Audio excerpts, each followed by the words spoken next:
बच गया, अचानक से देख लिया। क्वेश्चन बेस्ड ऑन क्यूब हम लोग पढ़ेंगे। क्यूब से कैसे कैसे सवाल हाल फिलहाल के पेपर में बना है वो देखेंगे। देखो इसमें सिर्फ क्यूब के बेसिक सवाल होंगे, ज़्यादा आपको हाई लेवल तक के कॉन्सेप्ट इसमें नई क्लास में होगा। जैसे जैसे आपके मेंसुरेशन की क्लासेस चलते जाएंगे वैसे वैसे अच्छे लेवल के सवाल इंक्लूड होते जाएंगे। शुरुआत से इसमें नहीं इंक्लूडेड है। जैसे आपके सामने पहला सवाल है, उसके पहले एक बार कॉन्सेप्ट रिवाइज करा देता हूं, आ जाओ। जो क्यूब होता है उसके सारे साइड बराबर होते हैं। जो क्यूब होता है उसके सारे के सारे साइड बराबर होता है, जो कि ए साइड का होता है। ठीक है, ठीक है। ये चौड़ाई हो गया, ये लंबाई हो गया, ये हाइट हो गया। इसका जो आयतन होता है वॉल्यूम, वो ए का क्यूब होता है।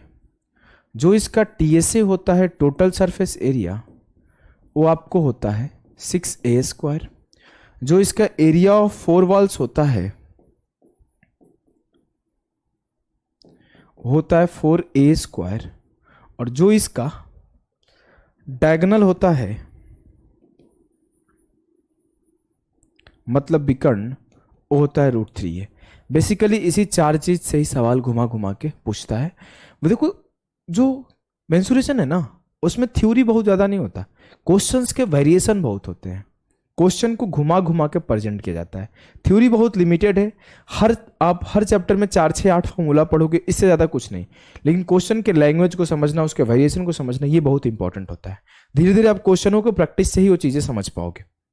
जैसे आपके सामने पहला सवाल, जो कि बहुत बेसिक सवाल CGL 2023 का आया हुआ सवाल है कि if the volume of a cube is 4096 centimetre cube, then what is the length of the side of the cube. यदि एक घन का आयतन 4096 सेंटीमीटर क्यूब है तो घन की भुजा की लंबाई क्या होगी।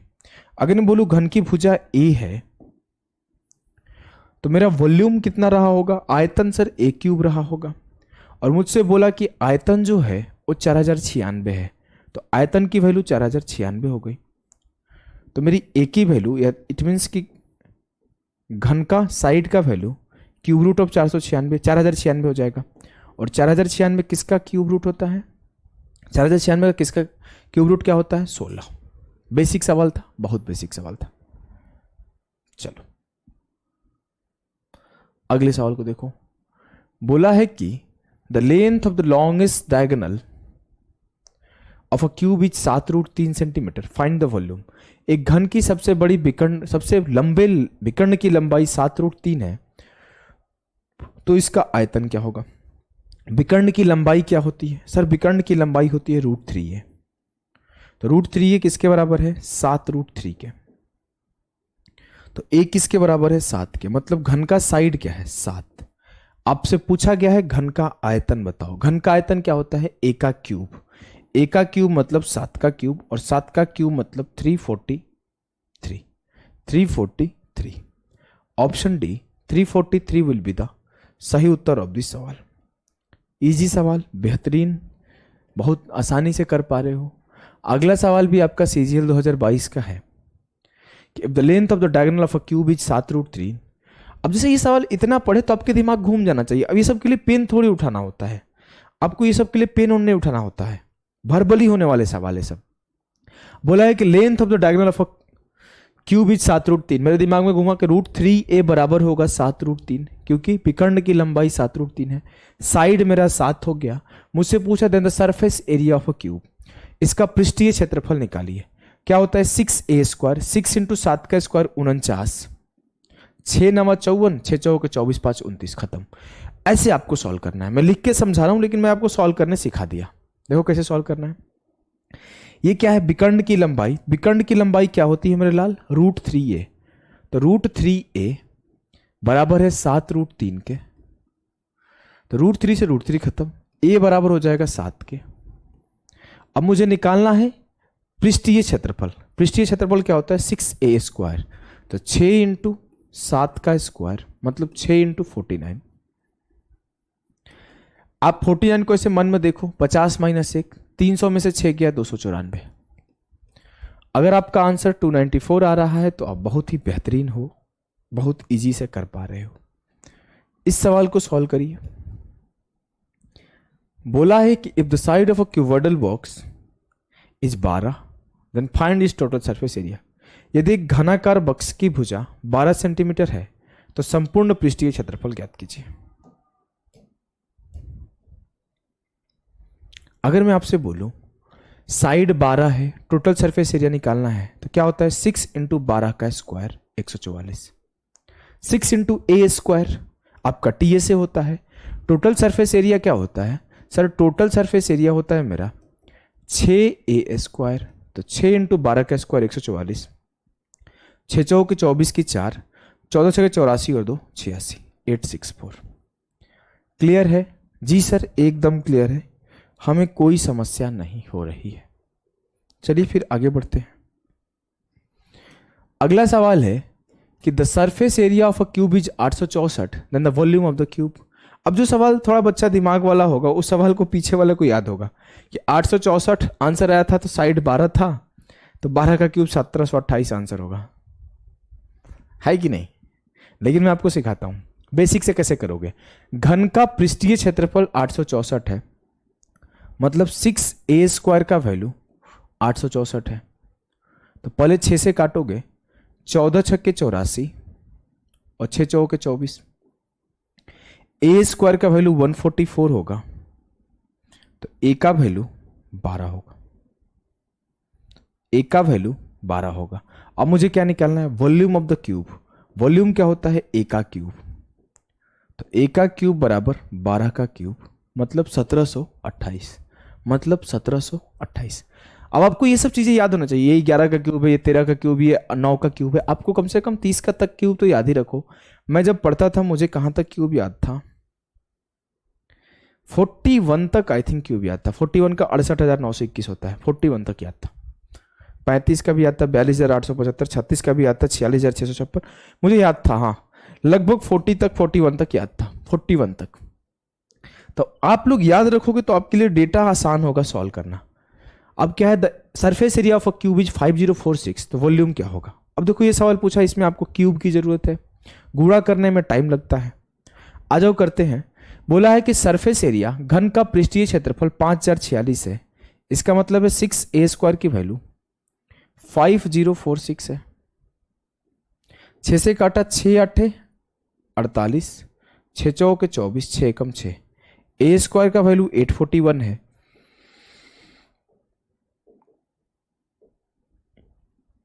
ए की वैल्यू 29 है। ए की वैल्यू क्या है? 29। क्लियर है? जी सर क्लियर है। ए का वैल्यू 29, आपको निकालना है क्या? आपको निकालना है क्यूब रूट, आपको निकालना है क्यूब रूट। क्यूब रूट बोल रहा हूं क्यूब, क्योंकि आपको वॉल्यूम निकालना है। वॉल्यूम ऑफ क्यूब क्या होता है? साइड का क्यूब। तो वॉल्यूम क्या हो जाएगा सर? वॉल्यूम हो जाएगा 29 का क्यूब। अब 29 का क्यूब 24,389, हमें तो याद है, अगर आपको याद होगा तो अच्छी बात है। वैसे आप दिमाग लगा सकते थे कि 30 के क्यूब से छोटा होगा, और जो इकाई अंक होगा 9 का क्यूब 729 9 होगा, तो इकाई अंक 9 होगा, तो ऑप्शन सी और ऑप्शन बी खत्म। और 30 का क्यूब 27,000 होता है, उससे छोटा होगा। 27,000 से इतना कम तो नहीं होगा, बहुत ज्यादा डिफरेंस होता है, क्योंकि आप खुद देखो 20 का क्यूब और 21 का क्यूब में 1200 का डिफरेंस है लगभग। आप देखो तो अब 10 के क्यूब और 11 के क्यूब में 300 का डिफरेंस है, तो 29 के क्यूब और 30 के क्यूब में तो कुछ डिफरेंस होगा, तो ये आंसर होगा। ऐसे सोच सकते थे, नहीं तो फिर गुणा करो या फिर आपको क्यूब निकालने आना चाहिए बेसिक से, ठीक है।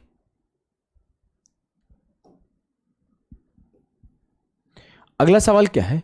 What is the volume of a cube if the perimeter of one face of the cube is 40 centimetre. 10 का क्यूब 1000, इतना तेज आपको करना है। यदि किसी घन का एक पृष्ठ का परिमाप 40 है तो उस घन के आयतन को ज्ञात करिए। मेरे लाल आप ध्यान देना, घन होता कैसा है? घन सर वर्ग से मिलके बना होता है। वर्ग मतलब स्क्वायर, स्क्वायर से मिलके बना होता है। ये कुछ इस तरीके से, जब 6 स्क्वायर एक दूसरे से मिलते हैं, जब 6 स्क्वायर एक इधर से, एक इधर से, एक ऊपर से, एक नीचे से, और एक सामने से, एक पीछे से, जब 6 अलग अलग वर्ग, 6 अलग अलग वर्ग को सजाया जाता है, तब जाके एक घन तैयार होता है। अब मुझसे बोला क्या गया है? अब मुझसे बोला क्या गया? ऐसे 6 अलग अलग स्क्वायर होंगे। मुझसे बोला गया किसी एक का परिमाप 40 है। किसी एक का परिमाप 40 का मतलब क्या है? परिमाप का मतलब तो पता है ना, पेरीमीटर होता है कि जितने भी भुजाएं हैं भुजाओं का सम। अब मैं बोलूं किसी एक सरफेस, मान लेता हूं इस सरफेस का सम क्या होगा, 40 होगा, ठीक है। अगर मैं बोलूं इसका लेंथ a है तो इसका भी लेंथ a होगा, इसका भी लेंथ a होगा और इसका भी लेंथ a होगा। तो a plus a plus a plus a, 4a का वैल्यू 40 है, तो a का वैल्यू क्या होगा 10। और मुझे जैसे साइड का वैल्यू पता चला 10, मुझसे बोला गया था वॉल्यूम निकालो, मैंने साइड का क्यूब कर दिया, मतलब 10 का क्यूब किया और मुझे जो मिला 1000 सेंटीमीटर क्यूब मिला। वो क्या मिला, वॉल्यूम ऑफ घन का आयतन। दिक्कत है, हो ही नहीं सकता सर। ये सब तो इजी से सवाल होते हैं। क्या है अगला सवाल, देखो सवाल क्या है, देखो what is the edge of a cube, उस घन का कोर ज्ञात करिए, किनारा ज्ञात करिए जिसका आयतन 6 सेंटीमीटर, 8 सेंटीमीटर और 10 सेंटीमीटर कोर वाले घन के आयतनों के योगफल के बराबर है। इस सवाल को स्टार मार्क कर लो, द मोस्ट इंपॉर्टेंट सवाल है ये। और मैं इसे रटाऊंगा अभी, मतलब इसे सॉल्व करने तो सिखाऊंगा ही, लेकिन रटाऊंगा। आप चाहे सीजीएल 2022 देखो, सीजीएल 2018 देखो, 19 देखो, 20 देखो, 21 देखो, सीडीएस के आप 10-10 साल के पेपर उठा कर देखो, हमेशा ये एक सवाल, इवन ये सेम डेटा के साथ आता है। और मैं इस पे देखो कितने सवाल लेकर आया हूं, एक ये सवाल, अब ये सीजीएल 2023 का सेम कॉन्सेप्ट पर एक सवाल, ये आपका सीजीएल 2023 का सेम कॉन्सेप्ट पर एक सवाल, ये आपका, चलो 3 ही सवाल है। और भी आप सीडीएस के पेपर देखोगे तो सीडीएस 2023 देखो, सीडीएस 2024 देखो, सीडीएस 2022 देखो, आपके सवाल मिलते जाएंगे 6, 8, 10, 3, 4, 5 इसी पर। पहले कॉन्सेप्ट को समझेंगे फिर उसे सॉल्व करेंगे। कॉन्सेप्ट ये होता है ना कि आपका वॉल्यूम कभी चेंज नहीं होता है, आपका वॉल्यूम कभी चेंज नहीं होता है। जैसे मैं बोलूं कि मेरे पास एक बोतल है और ऐसे मेरे पास 100 बोतल है, मैं मान लिया ऐसे मेरे पास 100 बोतल है, मैं 100 बोतल का पानी ढार दूं या फिर 100 बोतल को बोलूं गला दूं और गला के एक बड़ा बोतल बनाऊं, तो जो बड़ा बोतल बनेगा ना उसका वॉल्यूम इसके वॉल्यूम के बराबर होगा। मैं बोलूंगा 100 बोतल है आधे आधे लीटर के, तो जो एक बड़ा सा गैलन बनाऊंगा वो 50 लीटर का बनेगा। जो हमेशा आयतन होता है वो सेम रहता है। आप इस बात को अलग से लिखो, volume is always constant,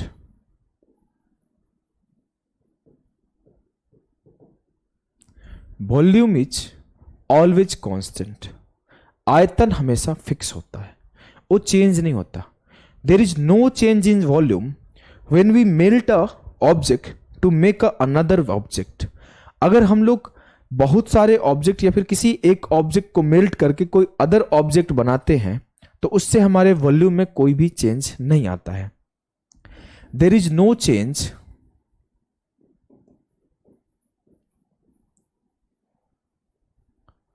in volume when we melt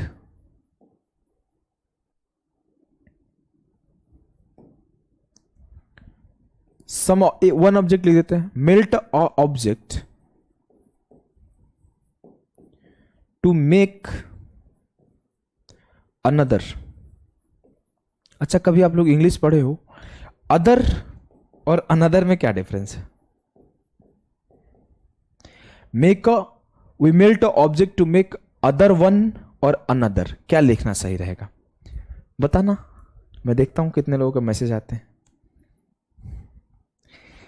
आपके आयतन में कोई भी बदलाव नहीं होता। अगर मैं एक या फिर कई सारे को भी मिला के कोई एक बना दूं तो हमेशा आयतन सही रहेगा। आप ये भी लिख सकते हो, व्हेन वी मेल्ट 2 और मोर ऑब्जेक्ट, 2 और more than 2 object to make object.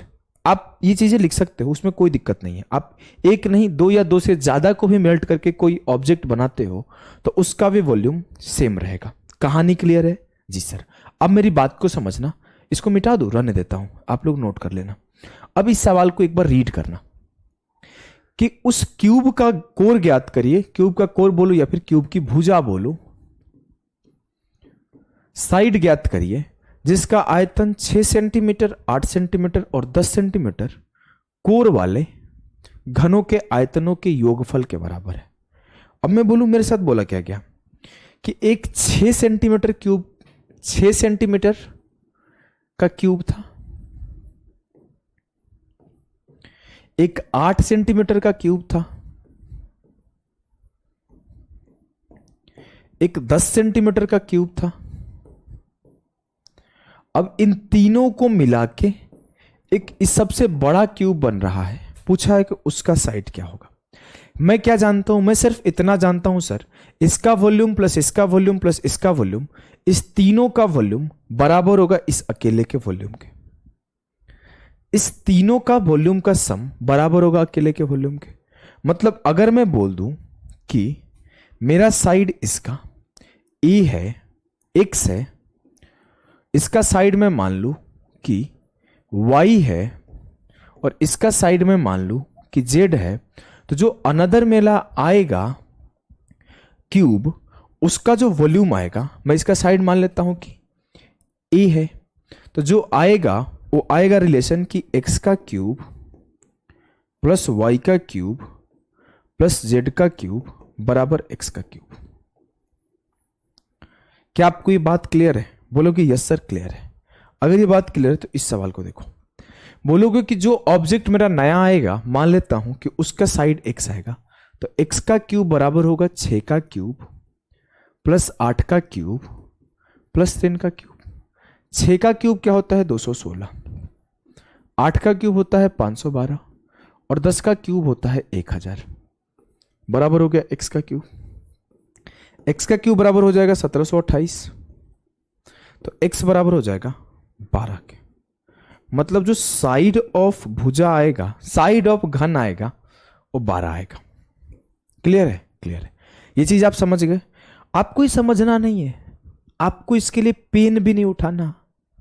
आप एक मोस्ट इंपॉर्टेंट डेटा करके लिखो पॉइंट, मोस्ट इंपॉर्टेंट डेटा।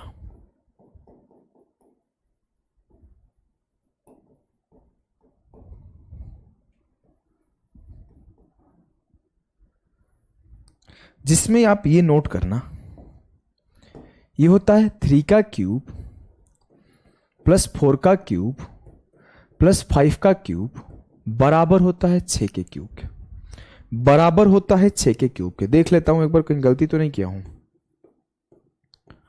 चलो ठीक है, सही है, सही है। अब मैं एक बात बताता हूं, ये इंपॉर्टेंट नहीं है। इंपॉर्टेंट जानते हो क्या है? और एक है, लेकिन इसके पहले इसको ही सिखाता हूं। इंपॉर्टेंट जो है बहुत ध्यान देना। अब मैं पिछला सवाल क्या था, मुझे याद रखना है कि 3 के क्यूब में 4 के क्यूब 5 के क्यूब को जोड़ता हूं तो मेरे को मिलने वाला 6 का क्यूब मिलता है। अब मैं क्या देखा, मुझे बोला गया था कि सर एक वॉल्यूम, एक घन का साइड 6 था, दूसरे का 8 था, तीसरे का 10 था, तो 6 का क्यूब, 8 का क्यूब, 10 का क्यूब जो आएगा वो 12 के क्यूब के बराबर आएगा। इसका मतलब क्या है कि अगर मैं इन सब में 2 से मल्टीप्लाई करूं तो वो रिलेशन भी सही है। 6 का क्यूब, 8 का क्यूब, 10 का क्यूब बराबर हो जाएगा 12 के क्यूब। कल को मुझे एग्जाम में सवाल बनाना हो तो मैं बोल दूंगा कि एक मेरा घन 9 का है, दूसरा मेरा घन 12 का है और तीसरा मेरा घन जो आ रहा है तीनों को मिला के वो 18 का है और एक x का है, तो उसे बताएं। मैं बोलूंगा मेरे पास 3 घन है जिसका साइड 6 है, 12 है, सॉरी जिसका साइड 9 है, 12 है और x है, और जो मिलके बन के आ रहा है वो 18 का आ रहा है। तो बताइए तीसरा कैसे इसका था? तो आप बोलोगे 3 तिया 9, 4 तिया 12, 5 तिया 15 का होगा, तभी होगा। अभी तो मान लो बोलोगे सर ये तो आसान है, हलवा है, हम कर लेंगे। जानते हो परेशानी कब होगा? देखो बताता हूं। कल को एक सवाल बनाएगा एग्जामिनर, कल को सवाल एक बनाएगा एग्जामिनर कि मेरे पास 3 घन है जिसमें एक का साइड कितना है, x है, दूसरे का साइड 2 है, तीसरे का साइड 2.5 है और अपकमिंग का साइड 3 क्यूब है। बताइए x का वैल्यू क्या है? मतलब ऐसे बोले, there are 3 cubes, I have one of those, side of one of those is x and other is 2 and other is 2.5. अगर मैं तीनों को मेल्ट करके, if I melt all of them and make another cube जिसका side 3 आ रहा है, तो अब बताइए एक का साइड क्या था।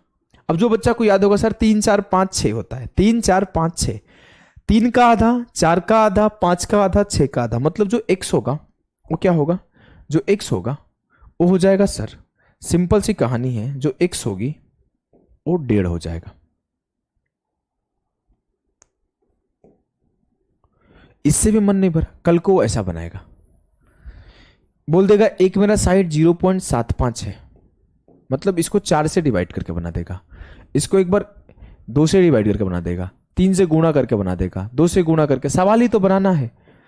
4 का 1/4, 1 का क्यूब, तो ऐसे नहीं बोलेगा, वो बोलेगा कि मेरे पास 3 घन है, एक 0.75 का है, एक मेरा x का है और एक मेरा 5/4 1.25 का है, और मैं जब तीनों को मिला के बना रहा हूं तो जो नया घन आ रहा है वो 6/4 1.5 का आ रहा है। बताइए कि मेरा जो एक घन था वो कितने का था। शायद 2014 में ये सवाल आया हुआ है इस डेटा पर, 2014 में आप जाके देखोगे एसएससी सीजीएल मेंस 2014 में। अब उस टाइम पे जिसको इस डेटा पे कमांड होगा बहुत इजीली कर लेगा, अदरवाइज नहीं कर पाएगा। तो 0.75 का क्यूब प्लस 1 का क्यूब प्लस 1.25 का क्यूब। क्या सवाल कैसे बनाया जाता है ये समझ गए, सवाल बनाने का इस डेटा पर क्या पैटर्न है ये समझ गए, और सबसे ज्यादा इसी डेटा पे सवाल बनता है, सबसे ज्यादा। उसके बाद एक और डेटा पर सवाल बनता है, वो भी आप लिख लेना, जो आपका 1 का क्यूब प्लस 6 का क्यूब प्लस 8 का क्यूब होता है, वो 9 के क्यूब के बराबर होता है। एक बार जोड़ के देख लो, 500 बोलो प्लस 216 प्लस 1, 6 2 8 1 9 1 1 2 5 2 7, सही है। इस पे भी सवाल कभी कभी बनाया जाता है, लेकिन इस पे कम बनता है।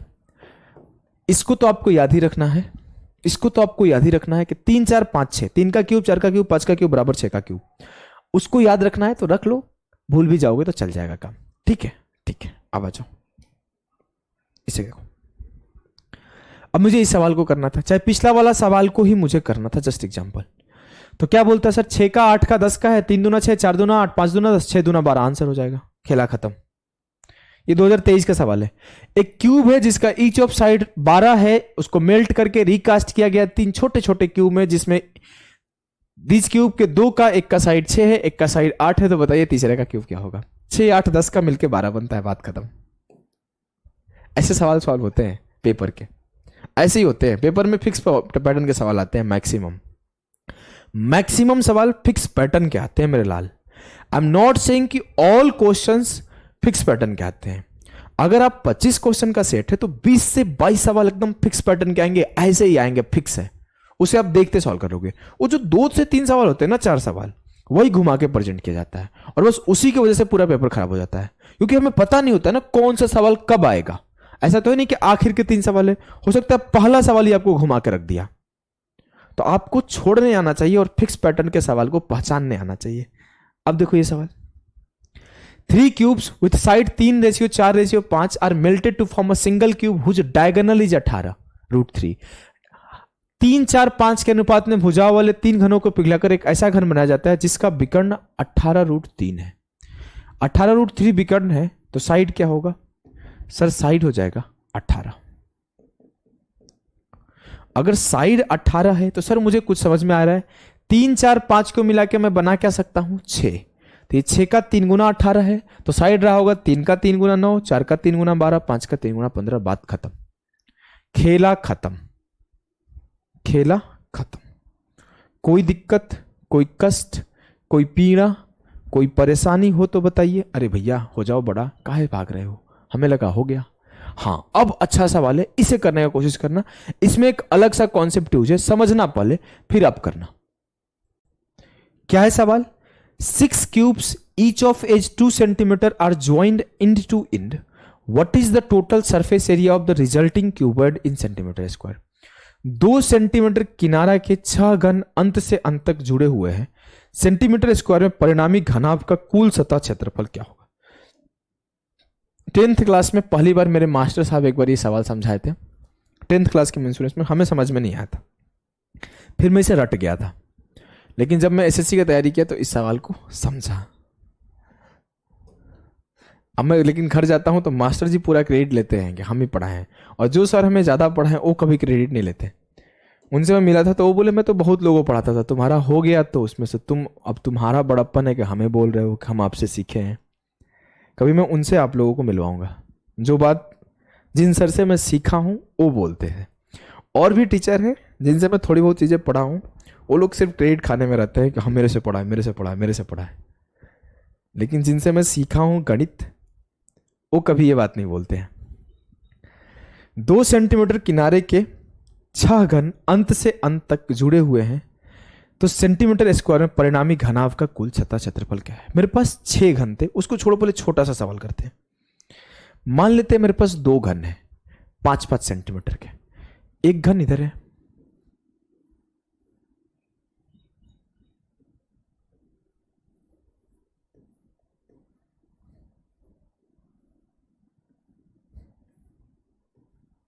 और एक घन मान लो और आगे बढ़ा के बना दिया।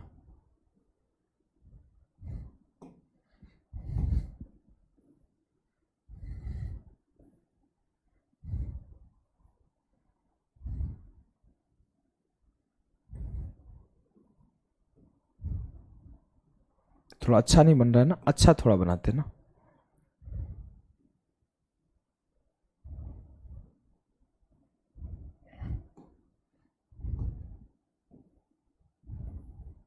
बन गया ना? अच्छा, हाँ। मान लेते हैं 2 घन है, एक ये घन है मेरा 5-5 का, और एक ये घन है मेरा 5-5 का। ऐसे इस 5-5 के 2 घन को किनारे से किनारे को मिला के एक घनाभ बनाया गया। मान लो ये 5 का एक घन था और ये 5 का एक घन था, दोनों को ऐसे मिला दिया। अब दोनों बराबर बराबर का है तो चिपक गया फट से, है ना? हाँ।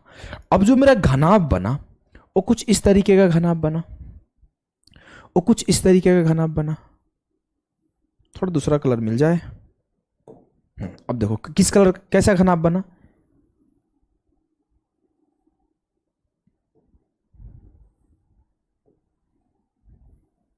ये कुछ ऐसा घनाभ बना। लाल वाले पेन को देखो,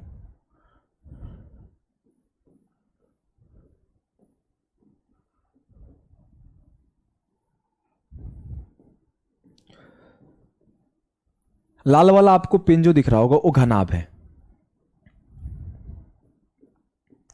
ये मेरा घनाभ बन गया, यही घनाभ बना ना, यही घनाभ बना। इसके पहले जो मेरा क्यूब था वो 5-5 का था, इसका भी लेंथ 5 था, इसका भी लेंथ 5 था, इसका भी लेंथ 5 था, और इसका भी लेंथ 5 था। लेकिन अब जो मेरा घनाभ बना है बड़ा सा, ये इसमें क्या है सर? इसमें जो इसका लंबाई है वो 10 हो गया, और जो चौड़ाई है वो 5 ही रहा, जो ऊंचाई है वो 5 ही रहा।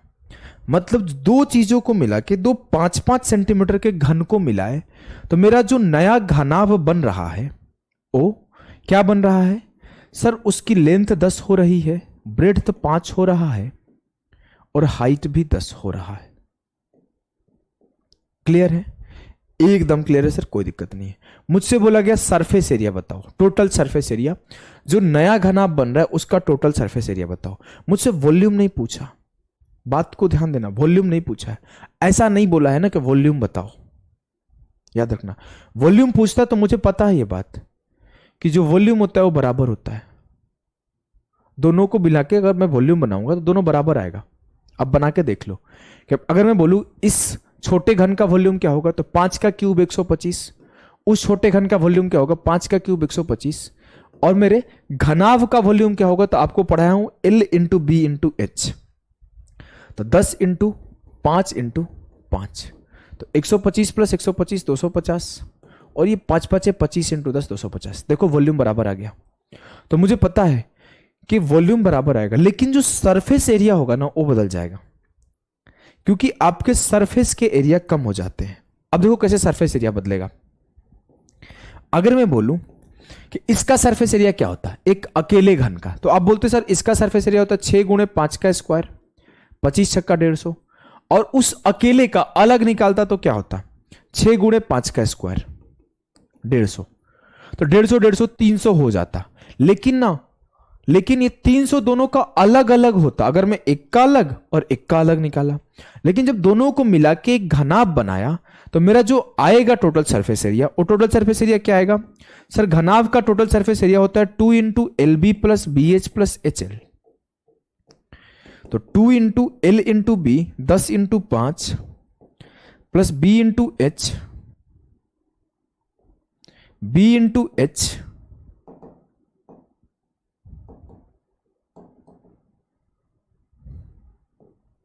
B into h plus h into L.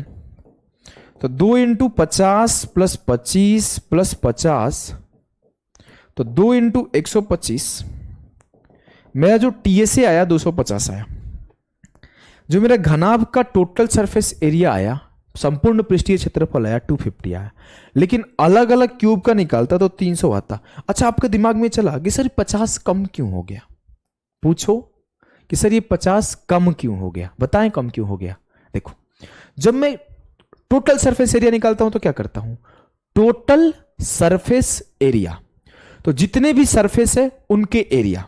मतलब मेरा एक ये सरफेस है जो इस साइड का दीवार है, एक मेरा ऊपर का दीवार का एरिया, एक मेरा नीचे का दीवार का एरिया, एक मेरा इस तरफ का दीवार का एरिया, एक मेरा इस तरफ का दीवार का एरिया, एक मेरा उस तरफ के दीवार का एरिया। जब मैं क्यूब का निकालता तो 6 दीवार मिलते और यहां पे भी 6 दीवार मिलते, 12 दीवार का एरिया में निकालता। लेकिन यहां पे क्या हुआ? यहां पर 1 2 3 4 5 6 7 8 9 10 10 ही मिले। 10 गिनने आ रहा है, 10 नहीं गिनने आ रहा है। टोटल 12 होंगे, 6 एक क्यूब के, 6 एक क्यूब के, 12 होंगे। देखो, 2 सरफेस यहां पे गायब हो जा रहे हैं। एक जो मेरा ये वाला सरफेस है ना, ये वाला, ये दोनों मिलने की वजह से इस दोनों सरफेस का एरिया कंसीडर नहीं कर रहे हैं। और एक सरफेस का एरिया क्या होगा? 5 इंटू 5 25, तो 25 प्लस 25 50 जो है ना, एक इस सरफेस का एरिया दोनों के मिल जाने की वजह से कंसीडर नहीं किए जा रहे हैं। इस वजह से आपका जो सरफेस एरिया है वो चेंज हो रहा है 300 से 250। लेकिन आपको ये चेंज नहीं भी पता हो तो कोई दिक्कत नहीं, आपको ये पता होना चाहिए कि जो मेरा नया घनाभ बन रहा है उसका कैसे निकालते हैं टोटल सरफेस एरिया। अब आ जाओ इस सवाल को करो, पेपर के सवाल को। 6 क्यूब को मिला के 2-2 सेंटीमीटर का ज्वाइन इनटू एंड एक घनाभ बनाया गया, उसका सरफेस एरिया बताएगा। 2 सेंटीमीटर 2 सेंटीमीटर 2 सेंटीमीटर 2 सेंटीमीटर ऐसे जोड़ा जा गया होगा। ऐसे जोड़ते चले जाओ। चलो थोड़ा अच्छे से कर देता हूं, नहीं तो बोलोगे इतना गंदा फिगर बनाता है मास्टर। ऐसे एक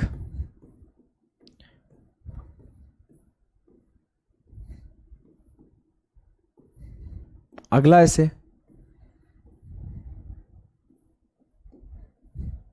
ऐसे बनते चला जाएगा। तो ये ऐसे बनते चले जाएंगे, हो जाएगा ना? हाँ सर। अब मैं आपसे एक बात बोलता हूं, ये भी 2 का होगा, ये भी 2 का होगा, ये भी 2 का होगा, आगे भी 2-2 के होते चले जाएंगे। तो ये 2-2 के जो लेंथ होगा वो 2 छक्के 12 होगा, जो ब्रेड्थ होगा वो 2 होगा, और जो हाइट होगा वो भी 2 होगा। मुझे एल बी एच सबके सब 2-2-2, एल 12 और बी 2 और एच 2 हुए। अब मुझे निकालना क्या है? टीएसए। मुझे निकालना है टीएसए, तो मैं बोलूंगा होता है 2 into l into b plus b into h plus h into l. 24 दूना 48, 4 52 दूना 104। जो मेरा नया सरफेस एरिया होगा वो 104 होगा। क्लियर है? यस सर क्लियर है। इसे करो। 6 cube each of edge 3 centimetre are joined. 6 घन को 3-3 सेंटीमीटर का ज्वाइन कर दिया गया, तो उसका एल क्या हो गया? 6-3 18, बी सर 3 ही रह जाएगा, एच सर 3 ही रह जाएगा। मुझसे बोला गया टोटल सरफेस एरिया बताओ, तो 2 into l into b plus b into h plus h into l. 54 दूना 108 प्लस 9 117 गुणा 2 234। कोई सवाल, कोई ऑप्शन नहीं सही लग रहा है। 54 50 50 100 4 4 8 108 9 117 117 गुणा 2 234। सही तो किया हूं। 3 सेंटीमीटर किनारे के 6 घन अंत से अंत तक जोड़े गए। 3 छक्के 18 हो गया, 3 हो गया, 3 हो गया, 18 या 54 18 या 54 3 या 9 54 50 50 100 4 4 8 9 17 234 आंसर आएगा। ऑप्शन कोई भी सही नहीं है, 234 आंसर आएगा। अगर मैं गलती करूं तो माफ करना, मैं गलतियां कर देता हूं, इंसान ही हूं, भगवान नहीं हूं।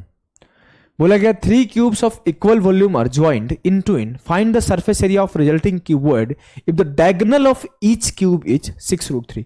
डायगोनल 6√3 दिया है, इट मींस √3a का वैल्यू 6√3 दिया है। तो जो साइड ऑफ क्यूब रहा होगा वो 6 रहा होगा, जो साइड ऑफ क्यूब रहा होगा वो 6 रहा होगा। ठीक है, ठीक है। अब मैं बोलूं 3 क्यूब मिलाया गया तो लेंथ क्या बनेगा सर? 6 6 6, लेंथ 18 बनेगा। ब्रेड्थ क्या बनेगा? 6, और हाइट क्या बनेगा? 6। एक आपको कॉन्सेप्ट सिखाऊं क्या? एक आपको कॉन्सेप्ट सिखाऊं? आ जाओ सिखा देता हूं। कॉन्सेप्ट ऑफ रेशियो काटाकुटी मैं इसी सवाल से सिखाता हूं, पहले सवाल से, इसी सवाल से। आप इसे अलग से लिख लो, कॉन्सेप्ट ऑफ रेशियो काटाकुटी।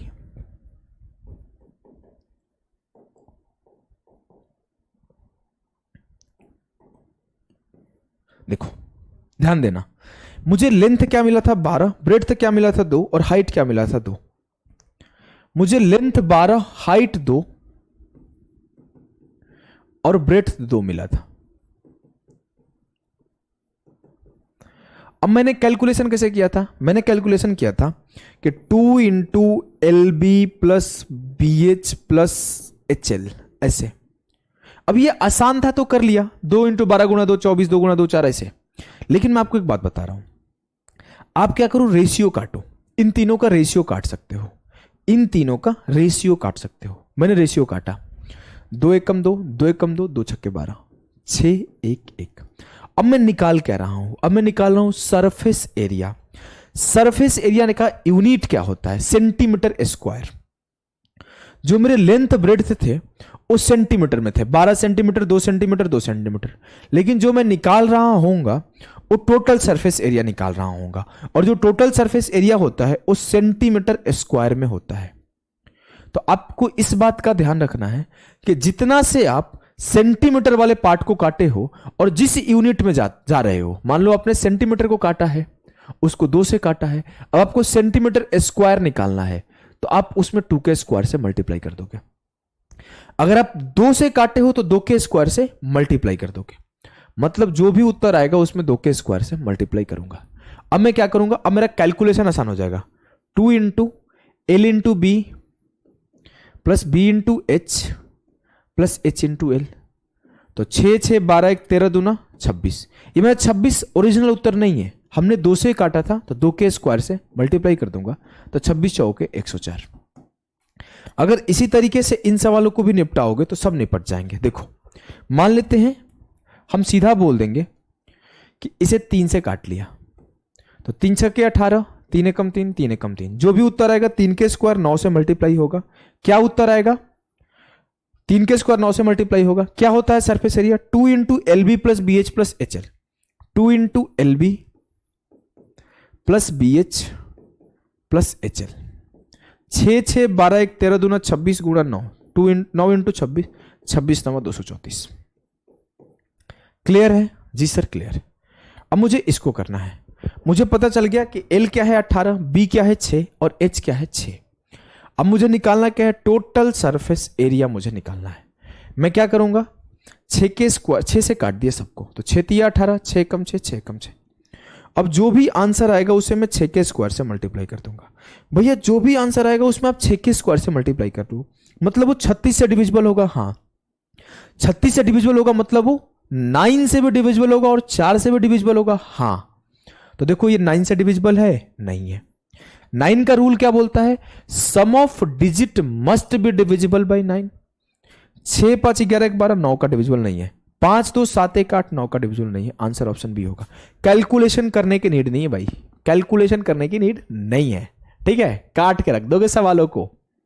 अब एक बार समझना, अब फिर से अगर आपको करना है तो आपने 6 से काटा है तो 6 के स्क्वायर से मल्टीप्लाई कर दो। अब मेरे लिए लेंथ क्या है? 3 यूनिट, बी क्या है? 1 यूनिट और एच क्या है? 1 यूनिट। मल्टीप्लाई कर दूंगा 2 into l b plus b h plus h l. 3 3 6 1 7 दूना 14, तो 36 इंटू 14, 14 6 के 84 की 4, 14 3 42 8 50। सॉल्व करो 504 ही आया, काटा कुटी लगाओगे तो भी 504 ही आएगा। क्लियर है? एकदम क्लियर है सर। हमें क्या ही समस्या होगा। तो चलो आगे बढ़ते हैं। आगे बढ़ेंगे उसके पहले आपको फिर से थोड़ा कॉन्सेप्ट सिखाऊंगा। कॉन्सेप्ट चलो सीखो। अगर मैं बोला कि मेरे पास 2 क्यूब है, ध्यान देना, दो क्यूब है, एक क्यूब है ये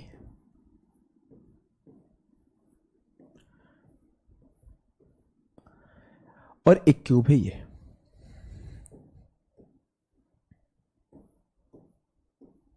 ठीक है, अगर मैं बोलूं इसका साइड x है, इसका साइड y है,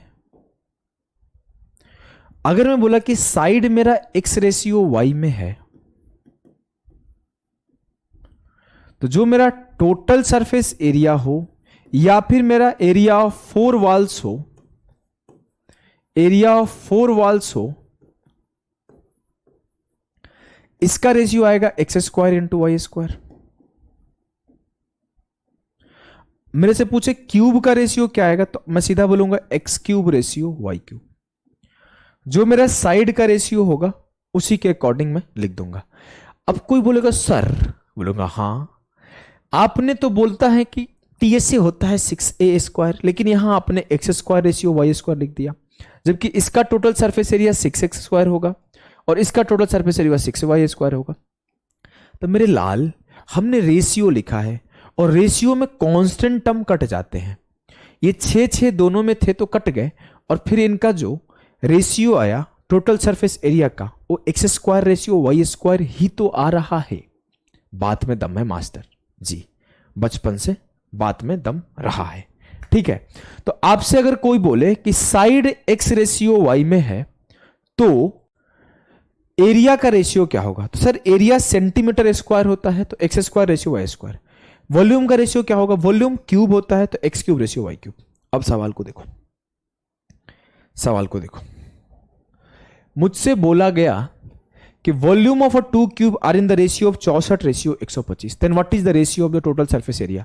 वॉल्यूम, यदि दो घनों का आयतन 64 रेशियो 125 है तो उनके कुल पृष्ठीय क्षेत्रफल का अनुपात क्या है, बताइए भैया।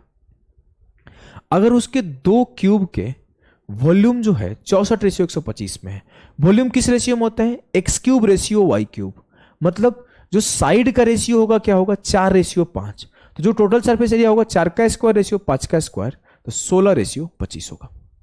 मैं बताऊं, हमें पता है कि सर अगर साइड मेरा x रेशियो y में रहता है तो एरिया मेरा टीएसए लिख देते हैं, टीएसए मेरा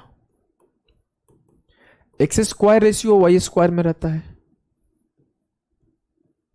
और जो मेरा वॉल्यूम है सर वो रहता है x cube ratio y cube में। अब मुझे आपने बोला ये 64 रेशियो 125 है, तो ये किस रेशियो में, ये 4 का क्यूब रेशियो 5 के क्यूब में है।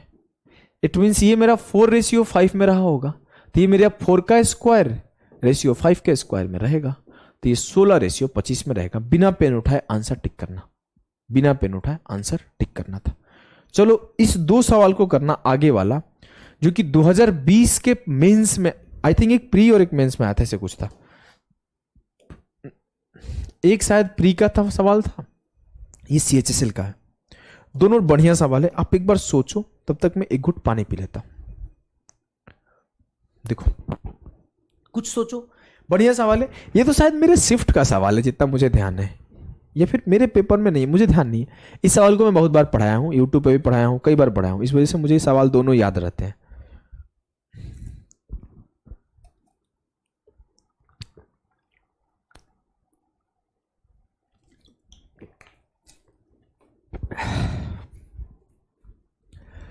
A solid cube of volume 13,824 centimeter cube is cut into 8 cubes of equal volumes. The ratio of the surface area of the original cube to the sum of the surface areas of the 3 of the smaller cube is. बोला गया है कि 13,824 centimetre cube आयतन वाले एक ठोस घन को समान आयतन के 8 घनों में काटा जाता है। मूल घन के सतह क्षेत्रफल और छोटे घनों में से 3 के सतही क्षेत्रफल का योग का अनुपात क्या होगा। पहले हम लोग एकदम बेसिक से करेंगे, बिना दिमाग लगाए एकदम बेसिक से करेंगे, फिर मैं आपको कुछ चीजें सिखाऊंगा, उसे सीखना। दिख रहा होगा, काम चला लो।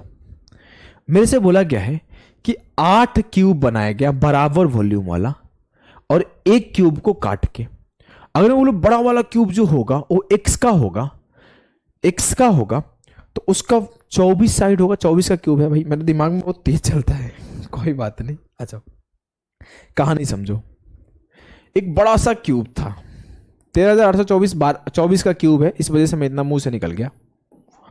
ये होगा मान लो बड़ा सा क्यूब। अब इससे मैं छोटे छोटे छोटे छोटे क्यूब काटा 8, हमने काटा 8 क्यूब ऐसे, सब बराबर बराबर मतलब सबका साइज बराबर है, मैं छोटा बड़ा बना दिया हूं, सब बराबर साइज का है। हमने 8 क्यूब काटा। तो हमने तो सर एक बात पढ़ा था, क्या पढ़ा था, ये सब बराबर साइज के हैं, सबके साइड का लेंथ का ए है, मान लो सबका लेंथ ए है। हमने ये पढ़ा था कि जो वॉल्यूम होता है ना सर, जो वॉल्यूम होता है वो हमेशा बराबर होता है। मतलब जो इसका वॉल्यूम होगा इन सब का वॉल्यूम भी यही होगा, जो इसका वॉल्यूम होगा इन सब का वॉल्यूम भी वही होगा। अब देखो जो बड़े वाले क्यूब का वॉल्यूम है वो 13,824 है सर, 13,824 है। और जो छोटे छोटे वॉल्यूम बने हैं सबका एक क्यूब एक क्यूब एक क्यूब एक क्यूब एक क्यूब 8 होगा, तो 8 एक क्यूब होगा।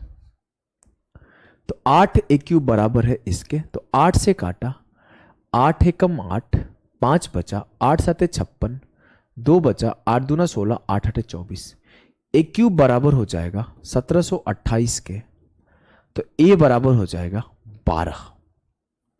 जो मेरे छोटे छोटे छोटे छोटे बनेंगे ना वो 12-12 सेंटीमीटर के क्यूब बनेंगे। अब मुझसे बोला गया सवाल को पढ़ना कि the surface area, the ratio of the surface area of the original cube, तो जो मेरे जो ओरिजिनल क्यूब है उसका सरफेस एरिया। अब सर ये बताओ मेरा ओरिजिनल जो था क्यूब उसका वॉल्यूम क्या था, उसका वॉल्यूम था सर 13,824। मान लेता हूं बड़ा ए है उसका साइड एक्स, मान लेते हैं उसका साइड एक्स है, तो एक्स क्यूब का वैल्यू 13,824 होगा। तो इसका अब मुझे साइड निकालूंगा तभी तो मैं टोटल सरफेस एरिया निकाल पाऊंगा। हाँ सर, तो साइड निकालो, तो एक्स का लेंथ आएगा क्यूब रूट ऑफ 13,824, ये हो जाएगा 24। मुझे एक्स बराबर 24 मिल गया। अब मुझे एक्स 24 मिल गया। अब बोला है कि the ratio of the surface area of the original cube, इसका सरफेस एरिया 6 इंटू 24 का स्क्वायर, और जो मुझे आए हुए हैं बोला है कि to the sum of the surface areas of the 3 of the smaller cube, और जो छोटे छोटे क्यूब है इनके 3 के सरफेस एरिया का रेशियो। तो 3 का, एक का क्या होगा सर, एक का होगा 6 इंटू 12 का स्क्वायर, 6a स्क्वायर। तो 3 का क्या होगा, गुणा कर दो 3 से। एक का रेशियो, एक का सरफेस एरिया क्या होगा 6a स्क्वायर, a 12 है तो 6 इंटू 12 स्क्वायर, लेकिन मुझे 3 का पूछा है तो 3 बार हो जाएगा तो गुणे 3 कर देंगे। इसका रेशियो बताना था। अब मैं काटाकुटी किया, 6 से 6 खत्म, 12 के स्क्वायर से 24 के स्क्वायर को काटा तो 2 का स्क्वायर बचा और रेशियो 3, तो 4:3 मेरा आंसर आएगा। 4:3 मेरा आंसर आएगा। मैं आपको एक सलाह देता हूं बड़े भाई वाली, सिखाया भले हूं लेकिन ऐसे आपको कभी सॉल्व नहीं करना है, ऐसे आपको कभी सॉल्व नहीं करना है। पहली चीज, अगर बात रेशियो में चल रहा हो तो काम रेशियो में करना है, लिख लो। अगर बात रेशियो में चल रहा हो तो काम रेशियो में करना है, अगर नहीं भी चल रहा है तो भी मैं रेशियो में करूंगा। रेशियो ऐसी चीज है कि चीजें आसान बना देती है। मुझसे बोला गया कि मेरे को बड़ा वाला इस पार्ट को मैं ना छोटा करता हूं। अब ये पार्ट हमने समझा दिया तो इस पार्ट को मैं छोटा करता हूं। कौन से पार्ट को, इस पार्ट को। इसे आपका बेसिक समझने के लिए, नहीं तो कल को एक मैसेज आ जाएगा सर बेसिक नहीं पढ़ाते, बड़ा दिक्कत होता है। हम तो बेसिक उनके यहां पढ़ लेंगे, आपको तो बेसिक पढ़ाने ही नहीं आता। ये देखो, इसी बेसिक के लिए हम बदनाम कभी कभी हुआ करते थे, अब नहीं होते। अब मैं पढ़ा देता हूं एक बार।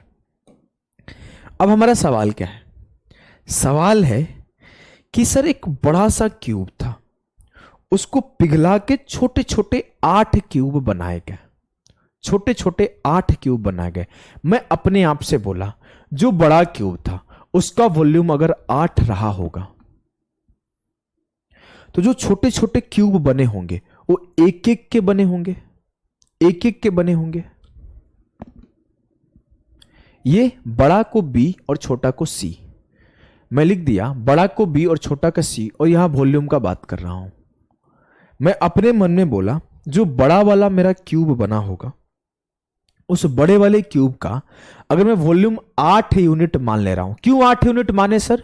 क्योंकि मैं मान पाऊं सबको एक एक के वो थे, तो एक एक की टोटल 8 हो गए। मन करता है आपको 16 मान लो। जब इसे आप 16 मानोगे तो इन्हें दो दो के नहीं 16 नहीं मान सकते, क्योंकि आपको ये चीजें बराबर करनी पड़ेगी ना। ये 8 हुआ तो ये 1 का क्यूब 1 1 1 1 1 1, जिससे आपका ये कोई यहाँ पे परफेक्ट क्यूब संख्या बने वैसा मानो। आपको माने तो यहाँ पे कोई ऐसा संख्या मान लो जो परफेक्ट क्यूब हो, इसीलिए बेहतर होता है एक मानना। एक का परफेक्ट क्यूब भी एक ही होता है, चीजें आसान कर देता है। आपको माने तो कोई भी और भी परफेक्ट संख्या मान सकते हो, लेकिन उनका रेशियो 8:1 ही रहेगा, क्योंकि 8 यूनिट का वॉल्यूम का बनेगा तो एक एक यूनिट के 8 क्यूब निकल जाएंगे। ठीक है, ये मेरा वॉल्यूम का रेशियो है। मेरे से पूछे कोई साइड का रेशियो क्या होगा, तो मैं बोलूंगा सर 2:1। इतना तेज कैसे बोला मास्टर? अभी अभी तो सिखाया था। अगर मैं बोलूं कि मेरा वॉल्यूम अगर x³ y³ है, तो साइड मेरा क्या होगा? x/y, ये वॉल्यूम है। अगर मेरा साइड x/y है तो वॉल्यूम क्या होगा? x³ अगर साइड मेरा x/y है तो t से क्या होगा? x² ठीक है, अब देखो अगर मेरा वॉल्यूम 8:1 है तो साइड हो जाएगा 2:1। और सर टोटल सरफेस एरिया फिर क्या होगा? सर ये 2 का स्क्वायर से 1 का स्क्वायर हो जाएगा, मतलब 4:1 मेरा हो जाएगा टोटल सरफेस एरिया। लेकिन सवाल में यह बोला गया था कि बड़े वाले के साथ 3 छोटे वाले का क्षेत्रफल का रेशियो बताना है। हमने क्या किया? एक बड़ा वाला और एक छोटे वाला का रेशियो निकाल लिया, लेकिन हमको यहां 3 छोटे वाला का रेशियो चाहिए था, तो 3 से मल्टीप्लाई कर लो, क्योंकि एक का वैल्यू 1 है तो 3 का वैल्यू 1 × 3 3 होगा, तो 4:3 मेरा आंसर होगा। 4:3 मेरा आंसर होगा। क्लियर है? किसी को कोई समस्या हो ही नहीं सकता। कैसे होगा भैया, हम यही हैं। चलो इसे करो, डायरेक्ट रेशियो से करो इसे। बोला गया solid cube having volume 46,656 is cut into 27 cubes of equal volume, the surface area of the smaller cube is. अब यहां पे कुछ भी पूछा गया, पहला काम कि मेरा जो बड़ा सा घन है उसे काट के 27 घनों में काटा गया। मैं बड़ा वाले का वॉल्यूम 27 मान लूंगा और छोटे वाले का वॉल्यूम 1 मान लूंगा। अगर मुझसे सीधा यह सवाल पूछा गया होता कि साइड का रेशियो बताओ सर, तो मैं बोल दूंगा सर इसका क्यूब रूट इसका क्यूब रूट 3:1। अगर मुझसे यह पूछा गया होता कि सरफेस एरिया का रेशियो बताओ, तो मैं बोल देता सर सरफेस एरिया जो होगा वो 3 का स्क्वायर 9 से 1 का स्क्वायर 1 होगा।